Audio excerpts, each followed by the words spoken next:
एक छोटा सा प्यारा सा गांव था जहां चिंटू नाम का एक बहुत ही शरारती लड़का रहता था।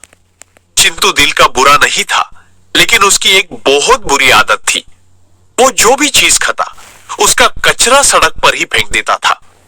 उसके मम्मी पापा और दोस्तों ने उसे बहुत समझाया, चिंटू कचरा हमेशा डस्टबिन कचरे के डिब्बे में डालना चाहिए, लेकिन चिंटू हमेशा हंस कर तल देता। एक दिन चिंटू ने एक बड़ा सा मीठा केला खाया। केला खाने के बाद उसने आने दाने देखा और केले का छिलका सीधा सड़क के बीचों बीच फेंक दिया। लेकिन जैसे ही छिलका जमीन पर गिरा, एक चमत्कार हुआ। छिलके में से दो छोटी छोटी आंखें और एक छोटा सा मुंह निकल आया।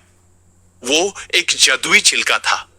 छिलका गुस्से में बड़बड़ाया, अच्छा तो तुमने मुझे यहां फेंका, अब मजा आएगा।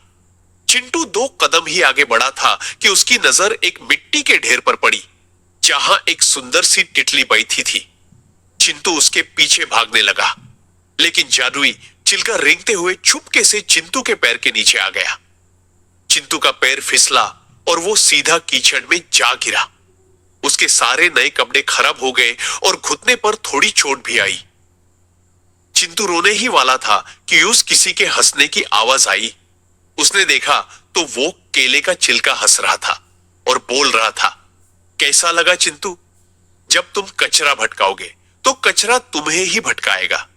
चिंटू समझ गया कि आज उसकी बुरी आदत की वजह से ही उसे चोट लगी है। अगर उस छिलके पर किसी बुजुर्ग या छोटे बच्चे का पैर पड़ता तो उन्हें कितनी तकलीफ होती। चिंटू ने तुरंत कंचड़ से उठकर उस छिलके को उठाया और दौड़कर पास के डस्टबिन में डाल दिया। डस्टबिन में जाते ही छिलका मुस्कुराया और गायब हो गया। इस कहानी से सीख मिलती है, सफाई में ही समझदारी है। अगर हम अपने आसपास के माहौल को साफ रखेंगे तो हम और हमारे अपना सभी सुरक्षित और बीमारियों से दूर रहेंगे। हमारी एक छोटी सी लापरवाही किसी बड़े हादसे का कारण बन सकती है।